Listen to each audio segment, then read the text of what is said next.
Hi. In this video, I will show you 13 pets that can be surprisingly dangerous for kids.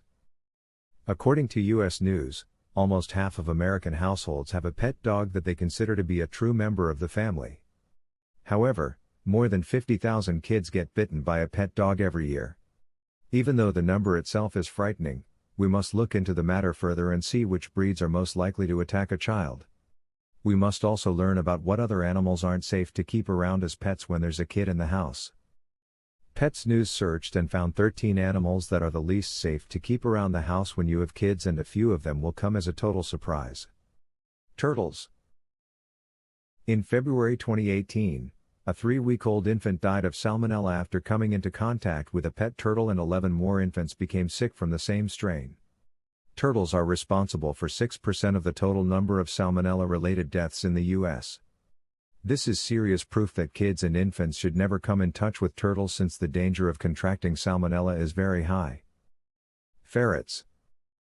While ferrets are cleaner than most dogs and cats, multiple litter boxes need to be spread around the house.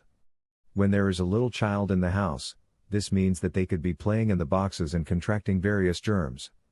Also, some ferrets are very sensitive to certain high-pitched noises, and a baby's cry can agitate them. These animals are also known to have attacked and injured various children. Snakes. Snakes are considered to be some of the scariest creatures around, but they only bite people and kids if provoked.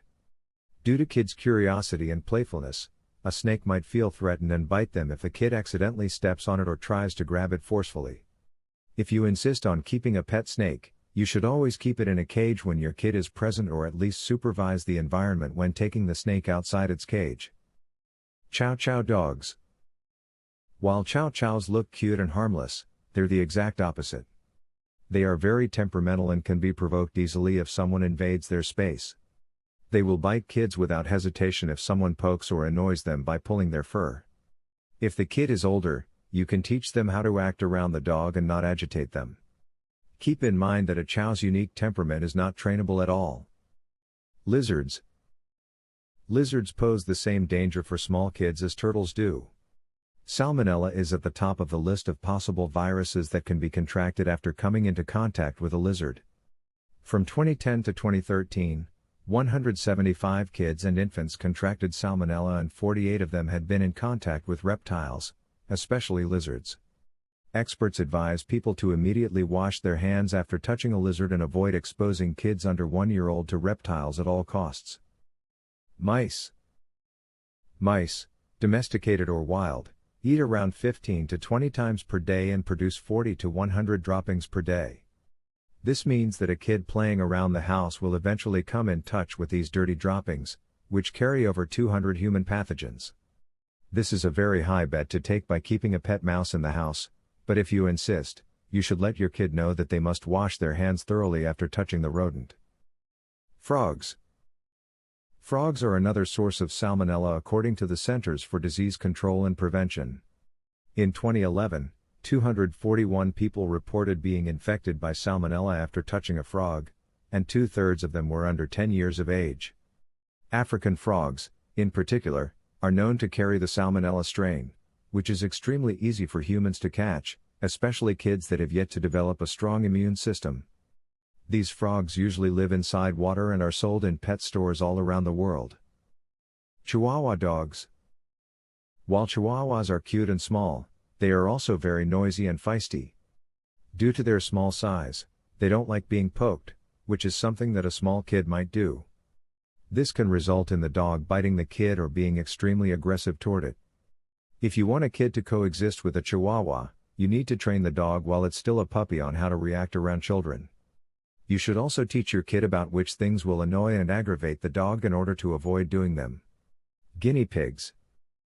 There's a misconception that small animals are easier for little kids to handle, and we feel like we need to set the record straight.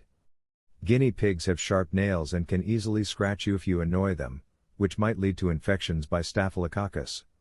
If contracted in children whose immune systems are still weak, they can develop pneumonia, sepsis, or serious bacterial infections. These animals can also spread salmonella and cause the flu in both kids and adults. Hedgehogs.